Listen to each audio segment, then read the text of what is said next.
حالیہ بارشوں میں اور ایڈمنسٹریٹر کی بے توجہی اور ناقص کارکردگی کی وجہ سے شہر دھابے جی کا شاہی بازار ڈوب گیا، جس کی وجہ سے تاجروں کو مالی نقصان پہنچا ہے۔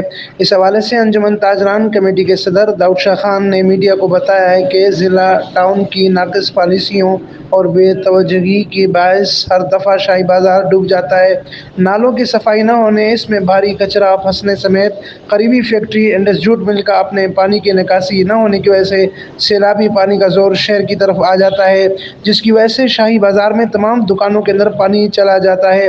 انہوں نے ڈی سی ٹھٹہ اور اسسٹنٹ کمشنر میرپور ساکرو سے مطالبہ کیا ہے کہ وہ دھابے جی کا دورہ کریں اور سیلابی ریلے کی نکاسی کے لیے ٹھوس انتظامات کرائیں تاکہ شہر اور شاہی بازار مزید نقصانات سے محفوظ رہ سکیں۔ مزید داؤد شاہ کا کہنا تھا کہ خرچہ نہیں ہے، تقریباً یہ 30 یا 25 لاکھ روپے کے اندر جھوٹ ملانے بھی ہمارے ساتھ مکمل تعاون نہیں کر رہے ہیں۔ اگر جھوٹ ملانے کا یہ پانی ہے اور یہ خواہ مخواہ ہمارے اوپر یہ پانی مسلط کیا گیا ہے اور لاکھوں روپے کا نقصان دکانداروں کا ہو رہا ہے۔